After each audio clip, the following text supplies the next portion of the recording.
আমাদের সাথে ঘটে যাওয়া একটি সত্য ঘটনা আজকে আপনাদের সাথে শেয়ার করব। হরর মুভি দেখা শেষ করে বাসায় এসে কি সাউন্ড পেলাম আমরা, আমাদের সাথে কি ঘটেছিল সেগুলো নিয়ে আজকে কথা বলবো। বাসায় যাওয়ার পর সব কাজিনরা একসাথে হয়ে প্ল্যান করলো সবাই হরর মুভি দেখবে। আমি হরর মুভি দেখতে ভয় পাই, সেজন্য আর কি আমি হরর মুভি দেখি না। বাট ওরা সবাই দেখবে দেখে আমিও রাজি হলাম। যখন হরর সিন আসে তখন আমি চোখ বন্ধ করে বসে থাকি। হরর সিনটা যাওয়ার পর তারপর আমি আবার মুভি দেখা শুরু করি। হরর মুভি দেখার আগে আমার ছোট বোনের হাজবেন্ড আর আমার ছোট ভাই ওরা দুইজন গিয়ে সবার কাছ থেকে টাকা উঠাইছে। মুভি দেখার সময় কিছু না খেলে তো আর ভালো লাগবে না, আর রাত 3টা 3:30 পর্যন্ত সবাই মুভি দেখবে, তখন তো একটু ক্ষুধা লাগবেই। সেজন্য আর কোক, চিপস মানে আদার্স আরো কিছু আইটেম কিনে নিয়ে আসছিল। মুভি ছাড়ার আগেই সবার হাতে এগুলো দিয়ে দিতেছিল। মুভি ছাড়ার পর যেন সবার অ্যাটেনশনটা মুভির মধ্যেই থাকে। আর এইদিকে আমার মুভি দেখা মানে হুসামকে সাথে করে নিয়ে আসা। ওকে ছাড়া তো আমি মুভি দেখতে আসতে পারবো না, কারণ ও কারো কাছে আর থাকবে না। ও জেগেই থাকে রাত পর্যন্ত, যে পর্যন্ত আমরা না ঘুমাবো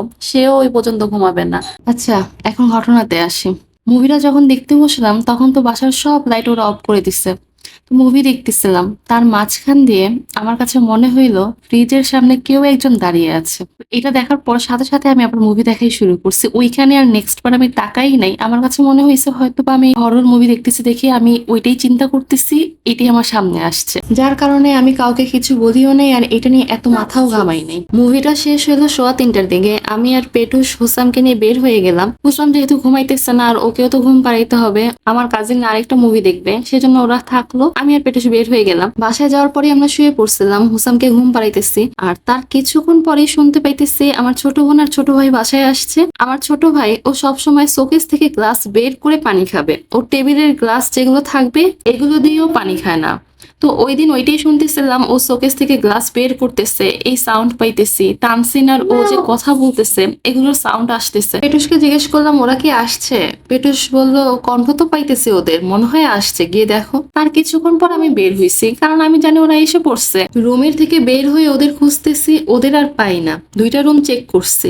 তারপর রুমে এসে পেটুসকে বললাম কই, ওরা তো কেউই আসে নাই। বললো কণ্ঠ তো পাইছে, মনে হয় আবার চলে গেছে, দেখো। তারপর আমি তানসিনকে কল দেই, তোমরা কোথায়? বললো আমরা উপরে মুভি দেখতেছি। তোমরা কি বাসায় আসছিলা? ওরা বললো না তো, আমরা তো কেউই বাসায় যাই নাই, কেন কি হয়েছে? এই কথা শোনার পর ওদেরকে বারবারই জিজ্ঞেস করতেছিলাম সত্যি কি তোমরা বাসায় আসো নাই? বললো না, আমরা কেউই বাসায় আসি নাই। এই কথা শোনার পর আসলে কিছুই বলার ছিল না, কারণ আমি আর পেটুস ওদের কণ্ঠ স্পষ্ট পাইতেছিলাম।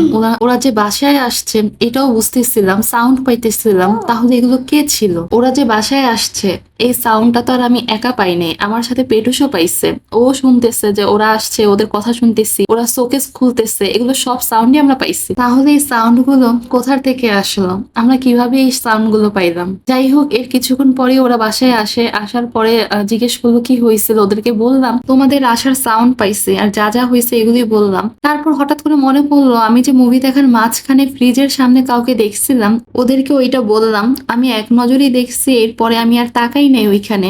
এই কথা শোনার পর আমার ছোট বোনের হাজবেন্ড ও বলতেছে আপু আপনিও দেখছেন? আমিও ফ্রিজের সামনে একজনকে দাঁড়ানো দেখছি। এই কথা শোনার পর ভাই নিজে ভয় পাইছিলাম। আমি একা দেখি নাই, আমার সাথে আরেকজনও দেখছে।